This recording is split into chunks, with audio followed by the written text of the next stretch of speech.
What's up guys? Right now I'm outside of Entebbe, Uganda, entering a village where residents willingly live alongside some of the world's most feared and deadliest creatures. Uganda is famously dubbed the Pearl of Africa for its breathtaking landscapes and friendly communities. But deep inside the bushes lies a sanctuary where over 50 species of rescued reptiles are changing the way an entire nation views wildlife. Welcome to the Uganda Reptile Village. Most people run away from venomous snakes, but the locals running this project rescue them down to save their lives. Today, we are going to get up close the deadliest vipers and see how they survive and meet the incredibly brave team behind it all. Let's go.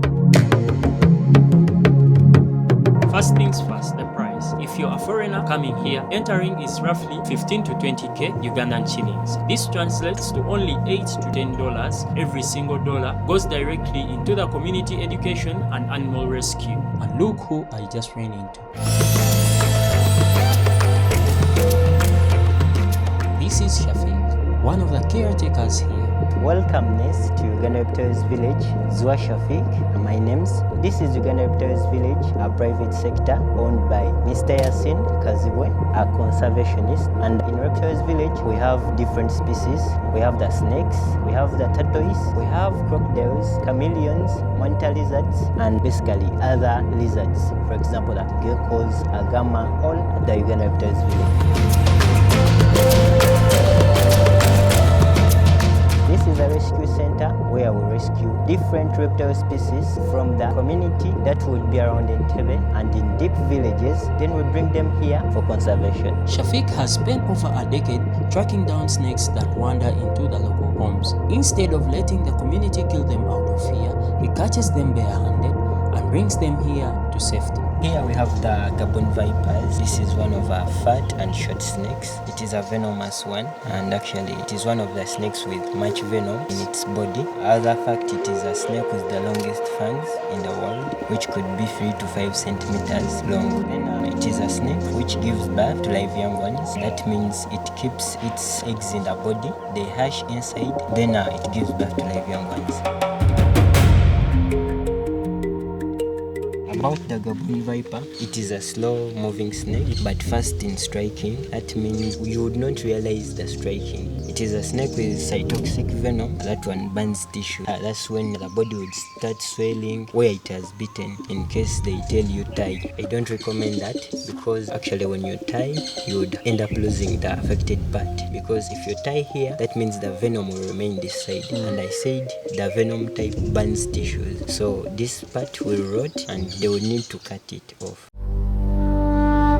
That's why I don't recommend tying for all snakes. What's the best first aid? We have calming down. We have some psychological ways where our ancestors had the bean. Which type of bean? Any bean, the black stone. So those measures were to calm the person down, so that the blood does not move fast. It's like assurance. The venom is going. Then the other, you avoid making heavy activities like running or doing any activity which would make your blood to flow fast. The most recommended one is running to the nearest hospital. Uganda is absolutely hotspot for biodiversity, home to over 100 species of snakes, but because of deep-rooted myth, many people believe that seeing a snake is a curse, leading to instant conflict. Actually, there are very many myths under snakes, but it isn't. Snakes do not like us finding them even. Whenever they feel our vibrations when we are moving, they just hide or they run away. So you finding a snake, I would say by accident. So when local families find deadly vipers or snakes in their kitchens, what do? Do they call you? Actually, I would not say only local community, but in the entire Uganda, we serve out our numbers, whereby if anyone encounters any venomous or non-venomous snakes, so they call us, we go and rescue them. In that way, we save snakes from being killed by people, and also people from being killed by these snakes. Wow, that's amazing. It's so educational. Oh, this is the one of a python. So this is a non-venomous snake. It's called the African rock python. So it is a constrictor. For it wraps around its prey, squeezes, then swallows the whole of the prey. So some people think it doesn't have fangs, but it does have fangs. Actually, it has 100 fangs, down 50, up 50. So when it bites, it causes serious wounds, but it doesn't inject venom in the body. So what it feeds on, you would say antelopes. Those are some larger mammals. It would go for goats. A fully grown up one could go for even a fully grown up antelope. Can pythons live together? Yeah, they will not feed on each other. They will not actually fight.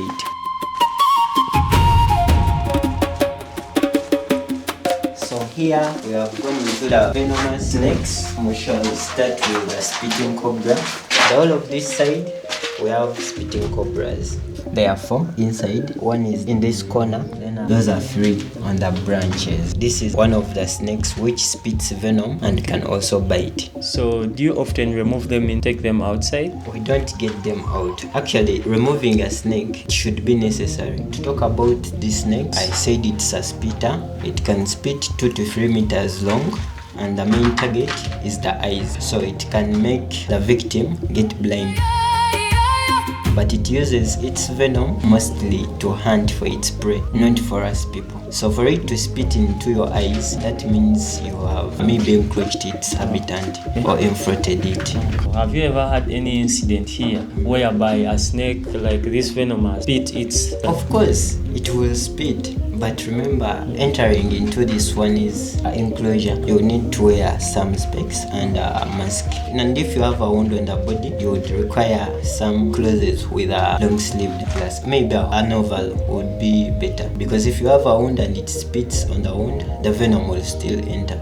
Can they break those glasses? No, these glasses are tough enough for them. But for us, we can break them.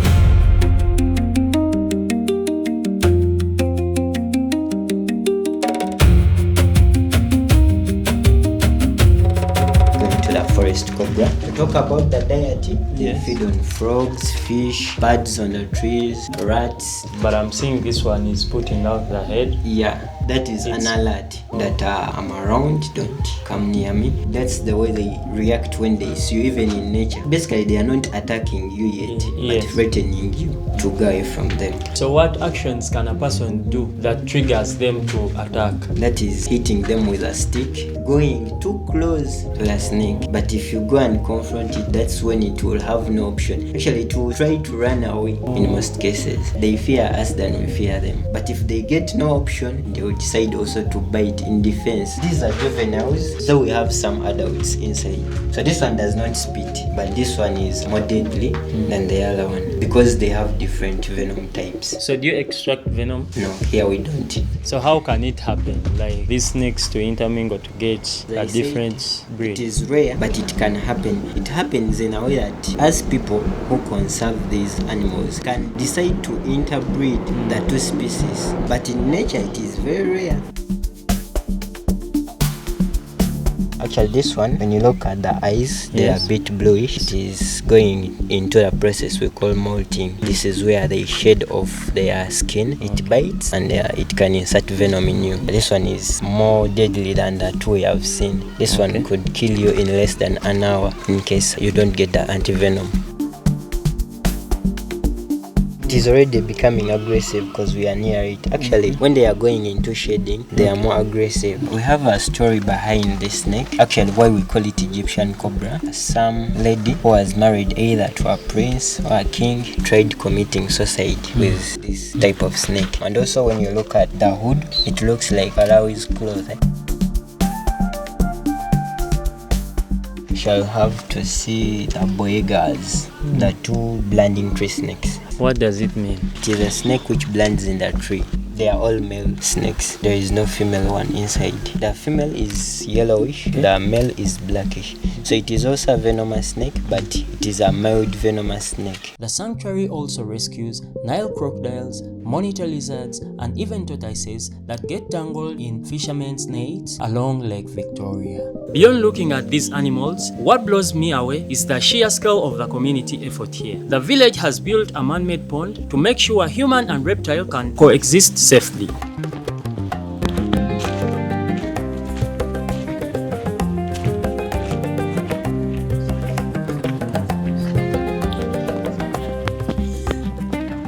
This is a crocodile section, and here we have the Nile crocodiles. In Uganda, we have two species of crocodiles. We have the dwarf and the Nile crocodiles. Nile crocodiles are the commonest we have. You find them in the Nile River. We have two inside here. We have the female, this large one, and the male. Males are larger than females commonly, but here the female is older than this one. We range it to be 20 to 25 years, and the female. Then this one could be 5 to 7 years. Their lifespan, they could reach up to 100 years. In nature, they could be 60 to 75 years. Then in captive, 80 to 100 years. They could lay up to 50 to 100 eggs, and not all of them will hatch. Favorable conditions could help the eggs to hatch. One of the conditions is temperature, where temperature again determines the sex of the younglings, whether it is a female or a male. What they feed on, basically we buy meat for them. Okay. And in nature, they could go for any meat, including humans. So how do you work inside if their meat includes human? That is again where it comes to training, and training inside here would require something which could fence around here, and the crocodiles would be that side and you work from this side. And those are weaverbird nests. Okay. We had village weaverbirds around here, but they migrated. So here we have 3 species of chameleons, but so far there are like 60 species. Aren't they poisonous? No. This is a flapped neck. Some of them live in different environments. There is the 3-horned, some people could ask of it, the 1-horned chameleon, the Jacksonese chameleon. Those ones live in cooler areas. But in this type of environment, you can find these species. This side there are like 15 chameleons. They feed on flies, insects. Some give birth to live young ones. Then others lay eggs. Some of the basic facts about chameleons, all of us we know they change color and camouflage. Then also you will talk about their tongue, which is twice taller than the length of their body. That means the tongue is 2 times taller than the whole chameleon's body. Then also you could talk about the eyes. Okay. The eyes move independently. Each eye could be looking this side, then the other would be looking the other side. So they can look 360. Nile manta lizard. It is one of the most shy lizards. It is one of the lizards which use their tail as their defense mechanism. The tail is very strong that it can break a bone in case it strikes with the tail. So they use the skin to make the drum. Do you know that long drum? Yeah. Which sounds great in the Maganda dance. It is a carnivorous. Actually, all the reptiles are carnivorous except the turtles. This one, it feeds on anything as long as it's meat. So what's its lifespan? Actually, the manta lizards could live up to 15 to 20 years. Do they bite? They do bite. This is the tortoise, and the other side there are terrapins. The difference, this tortoise is a land one, but it can go in the water, but so much on land. Then another difference with the other one, this one is a herbivore. What do you mean by herbivore? It feeds on vegetation. This one is 50. Isn't it poisonous? No, it is not. Oh. So this is a male. You could see from this depression. So males have this, then females are flat. Then this side, these are the terrapins. So one of the differences, these ones are so into being in the water. Then the other difference, aren't they dangerous as well? They are. Yeah, these ones can bite. What could trigger them to bite you? Again, if they are defending themselves. But in case of feeding, they are omnivores. They feed on meat and some vegetation. So the lifespan of these ones is 50 years. What about the other one? The other ones could go 100 plus years, but some people rate it to be 200.